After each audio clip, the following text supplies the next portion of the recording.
Commander of the Sri Lanka Army, serving and retired senior officers, distinguished guests, ladies and gentlemen, good morning. Welcome to day 2 of the seminar, Defeating Terrorism, the Sri Lankan Experience. Yesterday, we had a very broad overview of counterterrorism with a discussion on intelligence aspect.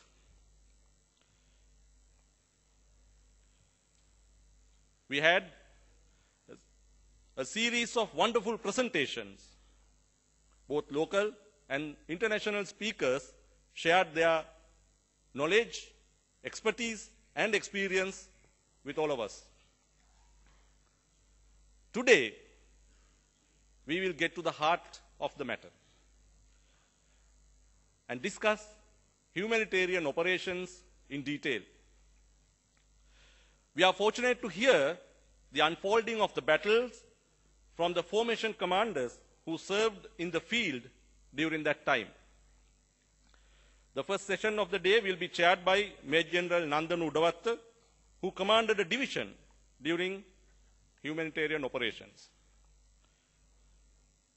Major General Udawatta is an army officer with 30 years of military experience, and during his unblemished and illustrious military career in the army, he has held many key command, staff, and instructional appointments. His operational contributions over a period of 30 years is immense. General Udawatta commanded 5-9 Division during humanitarian operations, and immediately after that, he was appointed as the Commander Security Forces Mullaitivu, and at present, he is commanding the security forces in Kilinochchi. General Udawatta is a graduate of Army Command and Staff College, Pakistan, and just last year, he graduated from the National Defence College, India, as a member of the 50th National Defence College course. He has been decorated with many service medals, including the Gallantry Medal, Rana Sura Padakkama, for his bravery in battle. It's my pleasure, and I consider it an honor, to hand over the proceedings to General Nandan Udawatta. Over to you, sir.